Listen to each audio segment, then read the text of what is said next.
Hi everyone, Mrs. Burry here. So these are your day 5 notes. Day 5 is going to repeat everything you had in day 4 about the trig equations, but we're going to add one more component. We're going to add the frequency value, okay, which is b in the equation, and I'll get into that. So just to review what we've already done in case you're struggling, I repeated this part up here in the notes today because you're going to need this to do today's assignment as well, and just to go over it. The cosine graphs, here's a cosine and cosine, these top two graphs. It's a cup that opens up. That's if it starts at the maximum and goes down. If it starts at the minimum and goes up, it is an upside down cup, and that's a negative cosine. So this equation would have a negative cosine, and this one would be the positive cosine, okay? And in the sine case, which is right below this, remember the sine has the S curve. If it starts and goes up, it's a positive sine, okay? If it starts on the midline and goes down, it's a negative sine, all right? So that means that you want to watch the signs for these. I'm still not sure that they'll randomly give you a positive and negative in this assignment, but you'll definitely be getting that either in today's homework or in the next homework. So I can't predict because they randomize the problems they give you. I can't predict if they're going to give you a negative one. So be ready for that. But either way, let's review what we already know. First thing we want to do is determine the midline of a graph, and this is the D value. And what do I mean by D value? It is the plus or minus at the back. So if your midline is at y equals +1, this would be +1 here. If your midline equation is y equals -2, it would be -2 in this D value spot. All right, the next thing we have to do is determine the amplitude. The amplitude is the distance from that midline that you just got in part 1, and the distance from that midline to the maximum on the graph, and it's also the same distance from the midline to the minimum on the graph. That is the A value. That's what goes in these first spots right here, okay? And these positive and negative values that we talked about up here would go in front of the A, okay? All right, so to include the negative values for negative graphs. Now, that stuff we already did. Here's what we're adding that's new today, okay? Today we're adding that B value. So in these equations, the B value is the coefficient of x inside the parentheses, okay? So the B value is the coefficient of x. It's here and it's there. That's the B value we're talking about. We did a little math with B value a few days ago, but let's go over it again, okay? The frequency is whatever that B value is, okay? And a frequency is the coefficient of x, which is inside the parentheses, in the equation, okay? Frequency is defined as the number of complete cycles a trig graph makes between 0 and 2 pi.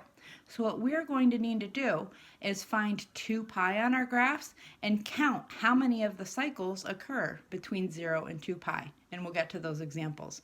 I don't think we'll need these calculations yet, but I'm going to keep carrying these on because frequency and period are related.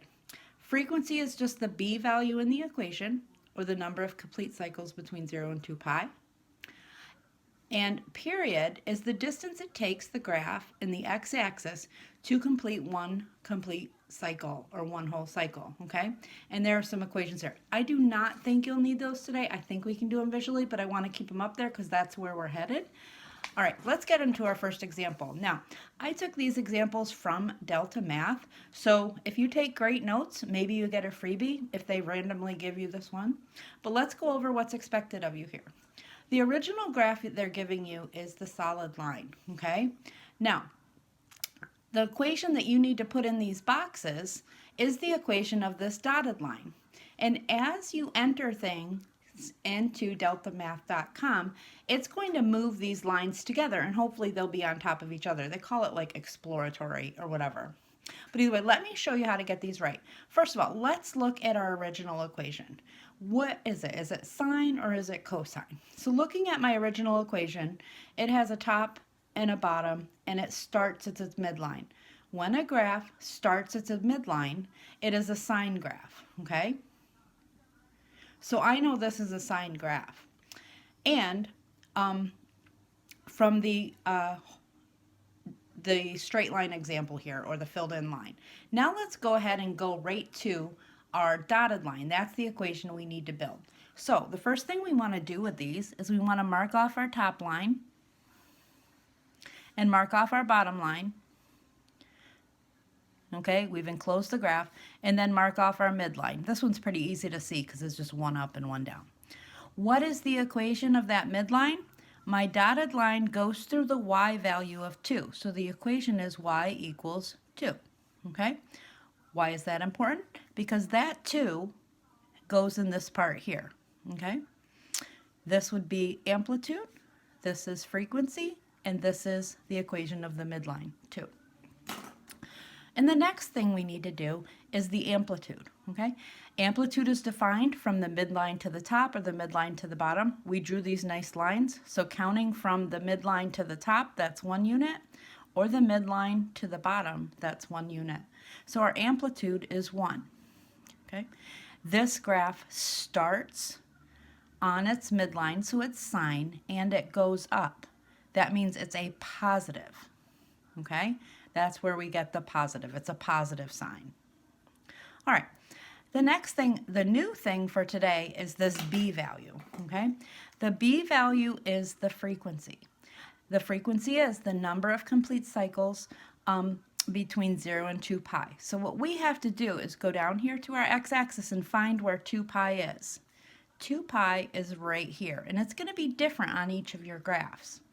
And then we're going to say, how many complete cycles does this dotted graph make between 0 and 2 pi? So let's count them. A sine is an S shape, so it starts, goes up, down, and back. That's 1 complete cycle, okay? Then the next one, that's 2. So that's another complete cycle. The next one starts here, goes up, low, back to the center line. That's 3. And pink. Sorry, how about green? And the next one, starting here, making the full S shape, we ended at 2 pi. There's 4. So we have 4 complete cycles of that, of the sine curve between 0 on the x-axis and 2 pi on the x-axis. So this number here is 4 because we have 4 complete cycles from 0 to 2 pi. Okay, 4 complete cycles from 0 to 2 pi. So that's the new thing we're adding today. Let's do another example. Okay. Sorry, my pens are flying around here. The next example is here. All right, and once again, A is our amplitude, B is our frequency, and D is our midline. Let's determine if this is a sine or cosine graph first. So, looking at the original solid line, the top of it is here, and the bottom of it is here. And the starting point of our original is on the midline. So I know that that's a sine graph, which they give that to us, but it's good to know this. It goes up, so it's a plus sign graph, okay? So I know that this is a positive number that goes there. All right, let's find the dotted line, okay, is the one we're building the equation for here. Let's do our top line and our bottom line. There's my top line. And here's my bottom line. What is my midline? It's halfway, so we can count. 1, 2, 3, 4. Half of 4 is 2, so this is my midline, which it goes right along the x-axis, okay?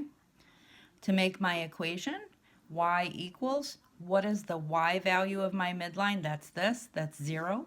So the equation is y equals 0. So that gives me my D value up here, plus 0. We could write plus 0 or we could write nothing. I think Delta Math's going to require you to write 0 in there. Okay. The next thing we want to do is our amplitude. Remember, amplitude is count the squares from the midline to the top line and the midline to the bottom line. So it's 1, 2, And just to confirm, 1, 2. So my amplitude is 2, and that's what goes in that spot. All right, the new thing for today is this frequency value. So remember, the frequency is the number of complete cycles between 0 and 2 pi. So the first thing we have to do on our x-axis is find where is 2 pi. Well, 2 pi is right here, okay? So how many complete sine cycles do I have of the dotted line graph between 0 and 2 pi? So it goes up and it comes down. I don't even get one complete cycle between 0 and 2 pi. Here's the rest of it right here, because remember, sine is the S shape. So I have the first half, okay? I have 1/2 of a sine cycle, all right? So I only have half of the sine cycle, and I would put 1/2, or you could do 0.5 in there, okay? If Delta Math doesn't like the fraction 1/2, try the 0.5. So that is how we build the equation. We do it in these little chunks. Let's do one of them for cosine. All right, here's a cosine graph. All right, we're going to go through all the steps that we did before. Now, this original graph, the solid line, is a cosine cup that opens up, right? But I know that looking at the solid line graph, there's the top line, and here's the bottom line. It starts at the top and makes the cup, so I know it's a cosine. The cup is opening up, so it's a positive cosine on the solid one. Let's go investigate what's going on with the dotted line. So I need to find the amplitude, the frequency, and the midline. We always start with the midline. So here's my top line. Here's my bottom line. And finding the midline, I'm going to count from the top to the bottom, or bottom top. 1, 2, 3, 4, 5, 6, 7, 8. Half of 8 is 4, so I go 1, 2, 3, 4. My dotted line graph has this dotted midline.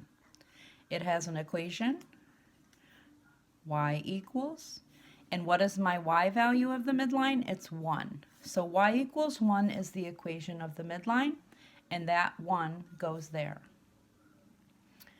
All right, that part is done. What is the amplitude? The amplitude is the distance from the midline to the top and the midline to the bottom. It should be 4. 1, 2, 3, 4, and 1, 2, 3, 4. So the amplitude is 4. Now I'm just going to confirm on this graph. It starts at the top line and goes down. That means it's a positive 4, so I can confirm that.